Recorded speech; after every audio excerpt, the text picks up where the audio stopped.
Good morning, everybody. Good morning, everybody. There it is. Happy Vesak. What a wonderful time to celebrate the Buddha, enlightenment, awakenings, the teachings, Sangha, flowers, allergies. It's so nice to have you all here this morning and be together with you in consciousness. A friend of mine attended a few weeks ago for the first time, and he said that I have never experienced a silence like that. And I'm like, yeah, I know. That's our Sangha. We have a powerful Sangha. And as many of you know, that the Vesak retreat is currently going on right now. So we've been in silence since Thursday at the retreat center out in Kansas City, Kansas.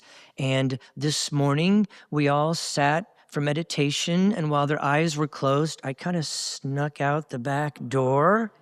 So you didn't see me, you don't know me, you haven't heard from me. So hopefully I can get back before they open their eyes. So today I want to talk because we're celebrating Vesak, and I might add that we have many new folks joining us, not only from all around the world, but here physically present. And so it's a wonderful day to take a moment to kind of remember our roots and to reaffirm our commitment to the practice. And so I want to talk a little bit about that today. Each Buddhist culture has its own traditions for the day, and they all celebrate Vesak, all schools of Buddhist thought, Theravadan, which is our root, Vajrayana, which is what we might consider more Tibetan Buddhism, also Mahayana, which we would consider Zen and some of the Asian schools of thought. And really, many scholars believe that we are currently, right now, in the midst of what they call the fourth turning of the wheel. And that is the integration of Buddhism and Western culture, Western society. This is a brand new form of Buddhism. And people are like, oh, that's so cool. Well, what is Western Buddhism? And I'm like, I don't know. We're doing it right now. This is it. And so all forms of Buddhism celebrate Vesak. Vesak, of course, commemorates the birth, the awakening, the ascension of Siddhartha Gautama. Buddha means enlightened one. And so many Buddhists will go to their local temples. Some might even stay there throughout the day. You're welcome to do that. But I think after the service, many of us are probably going to go get cake. But you're welcome to stay. They will stay here all through the day. They will do different processions. Sometimes they'll wear fancy clothes to mark the occasion. Friends and family may also send cards and things to each other. There's all kinds of ceremonies and things that go on. And all of it together, myself personally, I am so excited about what we are doing. Buddhism, people with the introduction of yoga and meditation, and as we know, mindfulness is $1 billion industry now in the West. Mindfulness-based stress reduction and mindfulness-based parenting and mindfulness-based, whatever. And so all of these come from the Buddhist tradition. And so with the introduction of these things into the West, people are waking up all over the place. It's like popcorn. And they begin seeking answers to, okay, what's going on? This is very unfamiliar. And it's like, yes, welcome home. Welcome home. And so this is truly an amazing time. Not only that, but our good friend Ani, whom many of you have met several times now, Temple Buddhist Center has established a sister Sangha, a relationship with the Vajravidya Monastery in Crestone, Colorado. And Ani is the abbess that runs that monastery. And she has come and spoken here many times and shared with us. And she comes from the Vajrayana school of Buddhism. And in the Vajrayana school, there's much more of a cosmology and a theology than Theravadan. Theravadan is very rubber meets the road. Okay, not interested in a lot of different deities and things like that. I'm interested in what happens when the guy on the highway cuts me off. Now let's talk. And that's a beautiful aspect of our Western integration with this. And so she likes to say that during difficult times, dark times, okay? There's a lot of war going on around our world. Our own country has been kind of thrown into turmoil politically, socially, a lot of racial injustice, disease, famine, things are going on. And so she likes to say that during the darker times, these beautiful, wonderful beings begin to show up within our midst. These, what she calls bodhisattvas, who begin to show up, awakened beings who are there to help. And so it is a beautiful sentiment. And so I like to pass that on and share that with you. So as we recall the Buddha and his enlightenment, we are immediately reminded of the unique and most profound knowledge and insight which arose in the Buddha on the night of his enlightenment. This coincided with the three important events which took place on that evening. And those events are known as the 3 watches. This was 3 sections of the moment when the Buddha made a commitment to sit underneath the Bodhi tree, and he's not going to move until he awakens to understand and realize the root of suffering and how to bring cessation to suffering to all beings. And so those 3 watches, during the first watch of the night, when his mind was calm, clear, and purified, a light arose within the Buddha, a knowledge, an insight, and he saw his previous lives, first 1, then 5, then 10, then hundreds, and then thousands, all paraded before him, and so on. As he went on with his meditation, his practice, during the second watch of the night, he saw how beings die and are reborn depending upon their karma, how they disappear and appear, one form into another, from one plane of existence into another. And then during the final watch of the night, he saw the arising and the cessation of phenomena, mental and physical. He saw how things arose dependent only on causes and conditions. When the causes and conditions were just right, a thought would arise. When causes and conditions were just right, a sound would occur. This led him to perceive the arising and cessation of suffering in all of its forms. All the forms of unsatisfactoriness, or what we call in the Pali language, dukkha. That's this unsatisfactoriness. And this paved the way for the eradication of ignorance. Now, ignorance in the Western culture tends to sometimes be kind of a derogatory term, but it's not. If I asked everyone in here to tie a triple clove hitch knot, okay, just checking, most of us probably could not do that. And that's simply because we are ignorant of how to do that. Once we are taught, now we understand, now we know. And so the ignorance that he's speaking of is not ignorance of the worldly things. It's ignorance of who we are. This realization of our true nature, our Buddha nature, our Christ nature, whatever term you want to put to it, ignorance of that is what he began to realize. And with the complete cessation of craving and desire and ignorance, his mind was completely liberated and he attained full enlightenment. This wisdom and light that radiated out from underneath the historic Bodhi tree at Bodh Gaya in the district of Bar in northern India more than 2,500 years ago is of great significance to the human destiny. It illuminated the way by which mankind could cross from a world of superstition, blind faith, hatred, and fear to a world of light, of love, connection, and happiness. The heart of the teachings of the Buddha is contained in the teachings of the Four Noble Truths. And every school of Buddhism accepts and practices the Four Noble Truths. They are part of all traditions.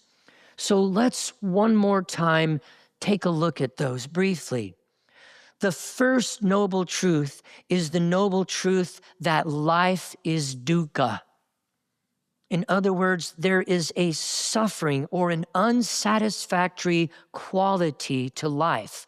Now, most people who read the Four Noble Truths don't generally even get past the first one. They're going, oh, these guys sound like a lot of fun.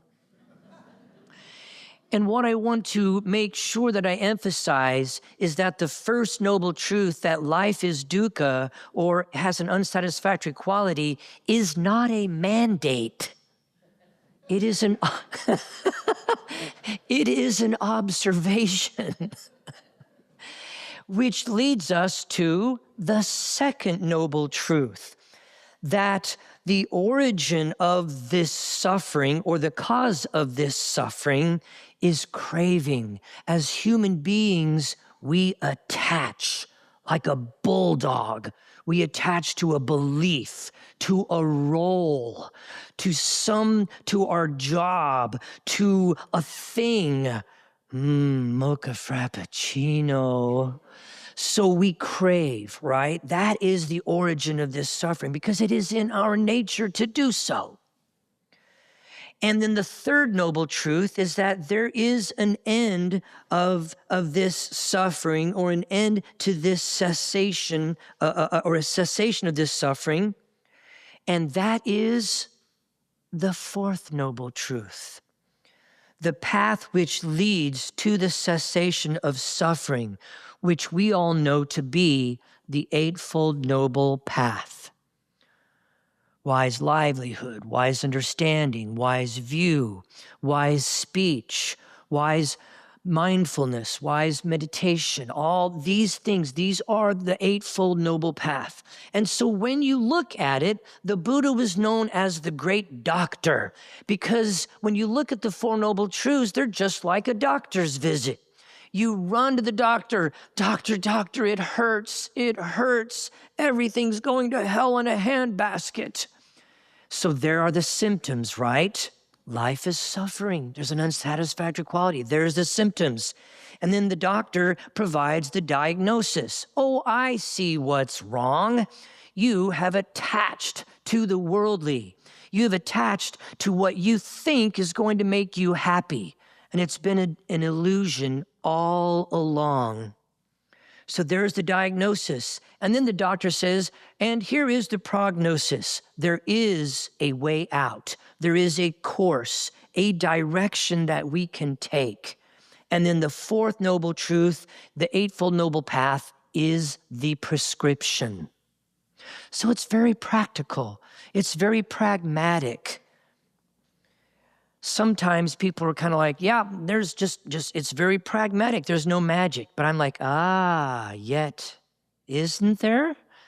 Because when we practice this and we awaken, there's nothing but magic. There's nothing but miracles every moment of existence because there's nothing but love. So I want to move now to this idea of taking refuge, and I'm going to back up on our screen here just a little bit to our refuge prayer that we recite. This idea of taking refuge is both very simple and very profound and deep. On one level, it simply means to take shelter or protection from danger, trouble, suffering, normal human life. But our current and future lives also are affected by turning to the teachings and the community and to our Buddha nature. On another level, taking refuge is the first step on the path to enlightenment. So it's not just refuge and shelter, but it's also moving forward so that we're not simply confined to just always hiding and taking shelter. No, it's also preparing us for moving out into the world and sharing our light with the world. If the world ever needed us, it needs us now. And so a great Indian Buddhist master who traveled and taught all through Asia, who is sometimes referred to as the refuge Lama, his name was Atisha, and he penned this prayer, what we call the refuge prayer. These matters can require deeper training and understanding, but on a very simple level, a person taking refuge is one who wishes to attain enlightenment, who wishes to awaken by following the Buddha as her guide, by following the Dharma as her path, and the Sangha as her traveling companions. The Buddha, the Dharma, and the Sangha. And so to take refuge in the Buddha is to take refuge in someone who has let go of holding back, attaching to, anchoring themselves to something, and to nurture your inherent ability to let go of attachment, to see the truth in this moment, no matter how painful it might be. Because in our practice, we understand the difference between pain and suffering. Pain is a natural part of being a human being, and I promise you, we can handle the pain. It is the suffering that makes it unbearable. To take refuge in the Dharma is to take refuge in the teachings that encourage you and nurture you, and nurture your inherent ability to let go of attachment and to see the truth of this moment. To take refuge in the Sangha is to take refuge in the community of people who share this longing to detach from the worldly. Now, I'm not saying escape, not hide, but to simply detach, to be with it, but not attached to it. And who share this longing to let go and open to the world, open to this moment, open to the beautiful beings standing in front of you, each and every encounter, instead of to close up, to armor, and to shield yourself from all the bad people.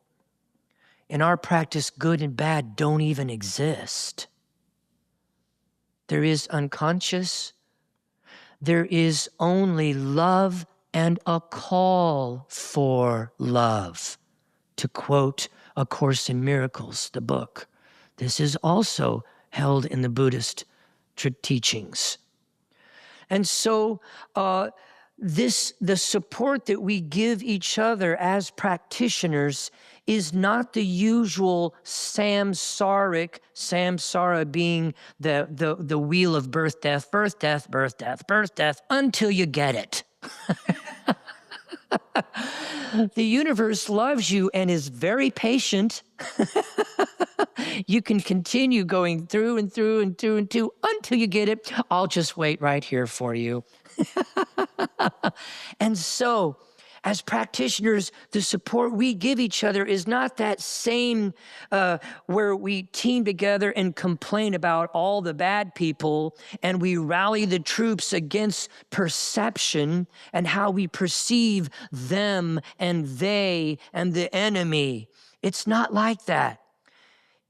It's more that you are on your own, bringing awareness to this experience. And simultaneously, it is helpful to know that there are other people here who are going through this same practice together with you and can support you, remind you of the teachings, remind you of who you truly are. That's the power of Sangha. That's why when we come together, it's a little bit different than some of the other groups that we come together with. They're not bad or wrong, they're just different. As Sangha members, we support each other in a special way. And though conscious conversations can share this human experience, that's true support and encouragement because we're not an echo chamber. If I start ranting and railing about, oh, these other people are all doing it wrong, a Sangha member will say, so what are you afraid of? Well, and then the introspection starts. And that's Buddhism, self-inquiry and self-discipline. It's a beautiful thing. And so even though other people can give you support, you still must do it yourself, but you don't have to do it alone. And that's how you grow up in this process, rather than becoming more dependent. It's kind of strange, I know, but the more that people come to the practice, the less they need us. I don't know of too many traditions that are actually consciously active in getting people to never come back. And I say that jokingly, and the truth is that even though we do this, it's still, even upon awakening, we come back not to get anything anymore. We come back to be a light and to share that with other Sangha members. So they do still come back. I'm joking. I want to close now. I need to close, otherwise I could go on for days, with a little poem here by John O'Donohue, one of my favorite poets. And he wrote this: "You have traveled too fast over false ground. Now your soul has come to take you back. Take refuge in your senses. Open up to all the small miracles that you rushed past before. Become inclined to watch the way of rain when it falls slow and free. Imitate the habit of twilight, taking time to open the well of color within you. That color that fostered the brightness of day. Draw alongside the silence of a stone until its calmness can claim you." Thank you.